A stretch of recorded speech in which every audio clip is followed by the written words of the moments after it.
Indonesia dipastikan resesi, itu yang tersirat dari perkiraan Menteri Keuangan Sri Mulyani yang memprediksi ekonomi Indonesia di kuartal 3 2020 akan tumbuh negatif.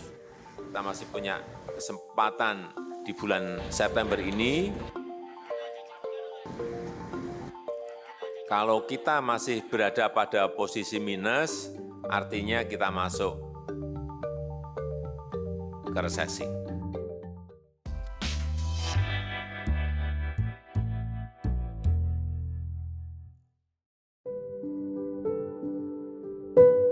Jumpa lagi pemirsa Cokro TV yang budiman. Pada episode ke-21 ini kita masih akan membahas di seputar COVID-19 yang tampaknya belum kunjung melandai kurvanya. Nah, menghadapi wabah COVID-19 yang mendunia ini, kita bisa menganalogikannya dengan perang. Dalam peperangan, niscaya ada panglima perang yang mendedikasikan segenap jiwa dan raganya melawan musuh tanpa dibebani pekerjaan yang lain. Jadi dia full time. Dalam perang butuh mobilisasi prajurit dan logistik ala perang tentu saja. Bukan dengan cara-cara biasa dalam keadaan normal. Untuk kebutuhan perang, segala sumber daya yang ada didedikasikan untuk perang itu. Kapasitas pabrik misalnya, milik siapapun, milik BUMN, milik swasta, bisa didayagunakan untuk menghasilkan barang-barang dan jasa bagi kebutuhan perang. Kapal-kapal niaga bisa dimodifikasi untuk mengangkut prajurit, persenjataan, dan kebutuhan penunjang lainnya. Jalur komando harus jelas. Siapa bertanggung jawab untuk apa? Informasi harus jelas dan akurat. Mulai dari komandan perang, panglima perang, sampai ke komandan pertempuran dan segenap prajuritnya. Untuk itu semua, aturan yang ada tidak cukup tentu saja. Harus ada payung hukum yang jelas dalam menghadapi darurat perang. Namanya juga darurat. Pengadaan barang dan jasa tak bisa menunggu lelang. Alokasi anggaran tak bisa mengikuti alur pembahasan baku yang memerlukan berbagai tahapan. Jadi, butuh undang-undang darurat perang untuk menaunginya. Karena mendesak, buat segera Perpu atau peraturan pemerintah pengganti undang-undang untuk menghadapi perang ini. Bukan untuk mengatasi dampak dari perang itu sendiri. Oke, mengatasi dampak dari perang itu sendiri perlu kita siapkan, namun untuk mengatasi perang itu, untuk menghadapi perang itu sendiri yang betul-betul harus ada terlebih dahulu. Sampai sekarang, COVID-19 sudah menjamah seluruh provinsi di Indonesia dan 494 kabupaten kota dari 514 yang ada. Berarti sudah 96,1% kabupaten kota kita telah dijamah oleh virus ini. Telah merambah sampai ke pelosok. Tak hanya di kawasan perkotaan, melainkan semakin banyak merasuk ke kawasan pedesaan. Kasus terkonfirmasi COVID-19 harian sudah menembus 4.000. Pertambahan kasus semakin cepat. Sejak pengumuman kasus pertama 2 Maret 2020 hingga mencapai 50.000 kasus, butuh waktu 115 hari. Tambahan 50.000 berikutnya hanya butuh 32 hari. Lalu tinggal 26 hari untuk mencapai 150.000 kasus. 17 hari untuk mencapai 200.000 kasus. Dan hanya 14 hari untuk menembus 250.000 kasus yang terjadi pada 22 September 2020 ini. Pasien yang meninggal dunia per hari selalu di atas 100. dan pada tanggal 22 September menembus angka tertinggi 160 orang yang meninggal dunia. Selalu di atas 100 dalam 9 hari terakhir. Sehingga total kematian hampir mencapai 10.000. Jumlah kematian itu hanya yang meninggal dunia setelah dites PCR atau tes usap yang hasilnya positif. Yang meninggal dunia belum dites usap, tetapi memiliki gejala yang sama dengan pengidap COVID-19 dan dimakamkan dengan protokol COVID-19 tidak dicatat sebagai kematian karena COVID-19. Lebih ironis lagi, pemerintah untuk menurunkan angka kematian berencana untuk mempersempit definisi kematian menjadi yang semata-mata atau murni karena COVID-19 dan mencoret kalau meninggal akibat penyakit penyerta.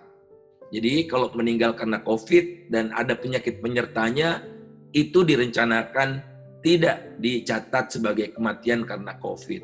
Buat apa kita membohongi diri sendiri? Dengan kenyataan yang pahit, kita bisa menciptakan obat yang cocok dengan permasalahan yang semakin pelik itu. Jadi pada masa sekarang sudah hampir 7 bulan, kita tidak perlu lagi untuk mengumbar pelipur lara. Mari kita hadapi dengan seksama keadaan yang terburuk ini supaya betul-betul kita bisa atasi secepat-cepatnya. Dengan definisi kematian yang tidak menggunakan standar WHO saja, angka kematian atau case fatality rate Indonesia tertinggi di ASEAN dan tertinggi kedua di Asia, juga lebih tinggi dari rata dunia. Karena sosok COVID-19 tak kasat mata, tidak seperti perang konvensional, maka untuk mengenali musuh kita hanya ada satu cara, yaitu dengan testing. Bagaimana hendak menjinakkan wabah kalau kita tak tahu sosok musuh kita? Sudah hampir 7 bulan coronavirus leluasa menyebar karena jumlah testing di Indonesia sangat rendah. Belum mencapai 11.000 per 1 juta penduduk. Nyaris tak ada alasan mengapa sedemikian buruk kinerja testing Indonesia. Anggaran untuk penanganan COVID-19 cukup besar. Kesulitan mendapatkan peralatan dan reagen pun tak bisa diterima akal sehat.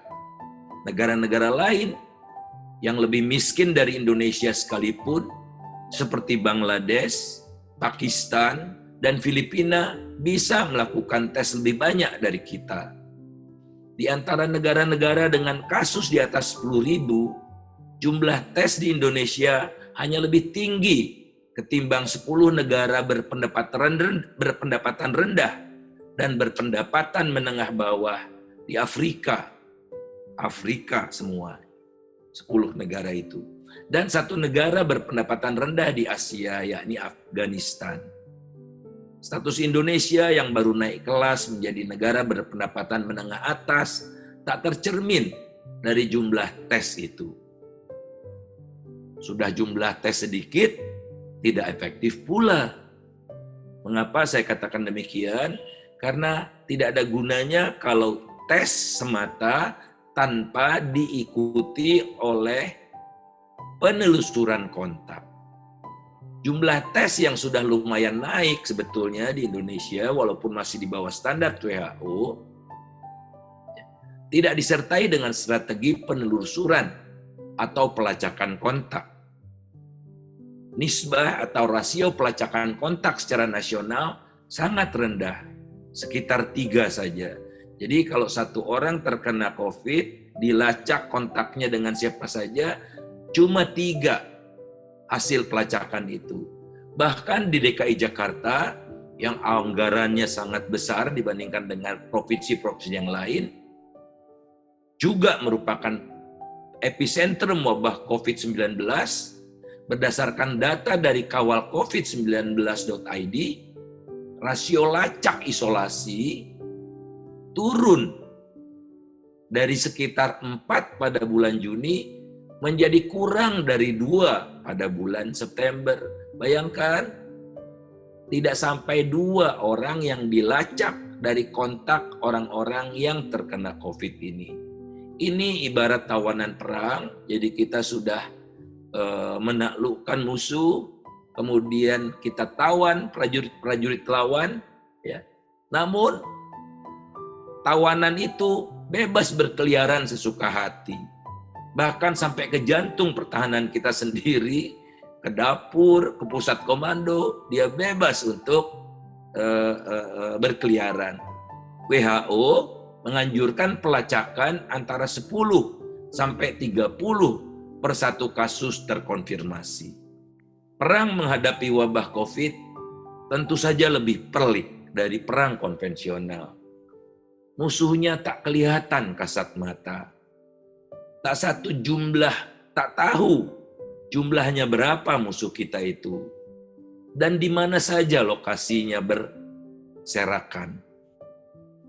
Untuk menggempur musuh, tak bisa pakai senjata pemusnah yang paling canggih sekalipun. Tak bisa pula menggunakan intelijen tentara untuk memata-matai posisi dan pergerakan musuh. Strategi menyerangnya pun berbeda. Tak bisa sekali menyerang lantas tuntas, meskipun dengan bom atom lantas musuh serta merta takluk dan perang usai. Tak kelihatan kasat mata. Tak tahu jumlahnya berapa dan di mana persebaran lokasi musuh itu. Untuk menggempur musuh, tak bisa pakai senjata pemusnah yang paling canggih sekalipun. Tak bisa pula menggunakan intelijen tentara untuk memata-matai posisi dan pergerakan musuh. Strategi menyerangnya pun berbeda. Tak bisa sekali menyerang meskipun dengan bom atom lantas musuh serta merta takluk dan perang usai. Perang melawan virus ibaratnya maraton, bukan pelari sprinter. Kita harus punya stamina untuk menjaga pertempuran demi pertempuran untuk kurun waktu yang cukup lama. Mengapa sejauh ini kita belum berhasil menjinakkan COVID-19 dan bahkan mengalami kemunduran? Salah satu faktor terpenting adalah tidak ada rencana darurat perang. Tidak ada rencana menghadapi perang semesta. Organisasi yang dibentuk tidak efektif dan tidak ada panglima perangnya. Yang sudah ada adalah rencana darurat menghadapi dampak dari perang. Bukan perang itu sendiri. Lihat saja Perpu nomor 1 tahun 2020 yang telah ditetapkan menjadi Undang-Undang nomor 2 tahun 2020 untuk menghadapi keadaan darurat. Tapi bukan menyelesaikan dalam keadaan darurat kesehatan. Karena perpunya berjudul Kebijakan Keuangan Negara dan Stabilitas Sistem Keuangan untuk Penanganan Pandemi Virus COVID-19 dan atau dalam rangka menghadapi ancaman yang membahayakan perekonomian nasional dan atau stabilitas sistem keuangan. Jadi tidak ada kan menghadapi COVID-nya. Jadi Perpu ini bukan merupakan payung untuk mengatasi keadaan darurat pandemik coronavirus dengan cara-cara yang luar biasa. Bukan juga untuk memperkokoh otoritas gugus tugas.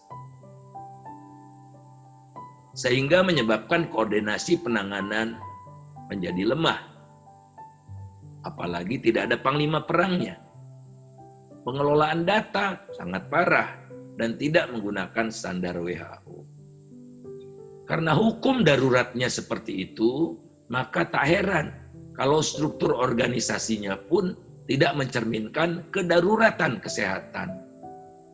Posisi atau jabatan yang berwarna merah pada peraga itu tidak tertera di dalam Perpres nomor 82 tahun 2020. Melainkan sebatas diumumkan oleh ketua pelaksana. Kita menghadapi perang semesta, namun tanpa perencanaan komprehensif dan menggigit, Presiden sebagai panglima tertinggi belum kunjung mengangkat panglima perang. Yang ada adalah sejumlah panglima pertempuran atau panglima ad hoc yang ditunjuk secara tiba-tiba. Kita tidak tahu panglimanya apakah Menko Perekonomian, ataukah Menteri BUMN, apakah Menteri Kesehatan, atau Menko Maritim dan Investasi, atau yang lainnya barangkali. Mereka semua tidak purna waktu mengurus wabah. Pekerjaan mereka sungguh sangat banyak dan kian kompleks akibat adanya virus ini.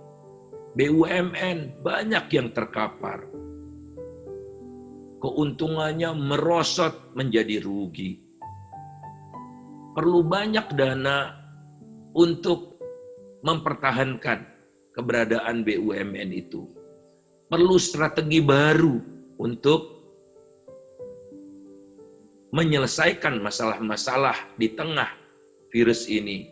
Sedemikian banyak, waktu 24 jam pun tidak cukup buat para menteri itu menyelesaikan tugas-tugas yang memang sudah merupakan tugas mereka. Bagaimana mungkin mereka bisa fokus menyelesaikan tugas-tugasnya kalau beban menghadapi perang juga ada di pundak mereka. Dan kali ini perang jauh lebih penting dari tugas-tugas keseharian mereka yang sudah kompleks itu. Oleh karena itulah idealnya ada panglima perang purna waktu yang diberikan otoritas penuh oleh panglima tertinggi untuk menundukkan musuh. Panglima perang dibantu oleh staf-staf profesional yang juga purna waktu, sesuai dengan keahlian mereka masing-masing. Bukan jabatan ex officio. Karena mereka punya posisi resmi, otomatis mereka menjadi staf-staf di organisasi menghadapi perang ini. Tidak bisa seperti itu. Mereka sudah jauh lebih baik, sudah luar biasa kalau mampu menyelesaikan masalah-masalah di bidang mereka masing-masing. Pejabat-pejabat itu bertugas sebagai pendukung operasi saja dengan memobilisasi sumber daya yang mereka miliki sesuai dengan kewenangan yang ada di tangan mereka. Misalnya, panglima tertinggi butuh ratusan ribu tenaga untuk pelacakan kontak. Maka mereka meminta organisasi perang ini, panglima perang ini meminta kepada polisi yang sudah biasa melacak kasus, atau meminta kepada kepala BPS, Badan Pusat Statistik, yang punya armada di seluruh Indonesia yang sedang melakukan sensus penduduk. Idealnya ada panglima perang purna waktu yang diberikan otoritas penuh oleh panglima tertinggi untuk menundukkan musuh. Panglima perang dibantu staf-staf profesional yang juga purna waktu, sesuai dengan keahlian mereka masing-masing, bukan jabatan ex officio. Pejabat-pejabat itu bertugas sebagai pendukung operasi saja, dengan memobilisasikan sumber daya yang mereka miliki di bawah kewenangan mereka. Misalnya, panglima tertinggi butuh ratusan ribu tenaga untuk pelacakan kontak. Maka panglima tertinggi meminta kepada panglima perang untuk mengontak polisi yang terbiasa untuk melacak kasus, atau mengontak Badan Pusat Statistik, kepalanya, agar membantu memobilisasikan tenaga-tenaga pencacah sensus yang sedang berlangsung. Mereka sudah terbiasa melakukan hal ini semua. Masih kurang dari polisi dan dari petugas sensus bisa dibuka kesempatan untuk relawan dari mahasiswa dan organisasi kemasyarakatan. Dananya diminta ke Menteri Keuangan. Pengadaan logistik tak perlu tender. Mobilisasi pabrik untuk menghasilkan kebutuhan perang dimintakan ke Menteri Perindustrian. Harus ada undang-undang darurat untuk menaungi tindakan-tindakan luar biasa ini semua. Panglima tertinggi memiliki pusat data sendiri dan menggunakan standar WHO, tidak usah mencari-cari definisi lagi. Tidak boleh lagi suka-suka seperti sekarang. Menteri Kesehatan menentukan definisi kematian. Tidak ada lagi cara-cara seperti itu. Seluruh data yang dikumpulkan Kemenkes wajib diserahkan ke pusat data di kantor komandan perang. Kantor komandolah yang mengelola data itu, mengolahnya untuk dijadikan dasar pengambilan keputusan dari waktu ke waktu, dari hari ke hari, dari detik ke detik. Pendek kata, perencanaan dan operasi perang harus terpusat. Bukan seperti sekarang yang terlalu banyak satgas. Ada satgas percepatan vaksin, dibentuk lagi tim percepatan penurunan kasus di 8 daerah dengan kasus tertinggi, dan sejenis satgas-satgas lainnya. Orangnya itu-itu saja. Hanya ada satu juru bicara perang yang harus mewartakan perkembangan di medan laga dan apa-apa saja yang harus dilakukan oleh kita semua sebagai warga negara. Sosok panglima perang harus yang memiliki pengalaman panjang dan berprestasi luar biasa di berbagai medan pertempuran. Artinya sudah teruji. Di benak saya ada 2 sosok ideal sebagai panglima perang itu, yakni Pak JK dan Pak Kuntoro Mangunsubrata. Duet ini telah berhasil mengharumkan nama bangsa tatkala melakukan rekonstruksi tsunami di Aceh. Dapat pujian luar biasa dan merupakan contoh bagi penanganan gempa, utamanya di negara-negara berkembang. Silahkan cari sosok yang lain, tapi kualifikasinya kira-kira tidak jauh dari sosok 2 orang ini. Semoga Panglima tertinggi kita segera bisa mengambil langkah-langkah strategis. Tidak ada kata terlambat karena peperangan ini masih akan cukup lama. Terima kasih, sampai jumpa lagi.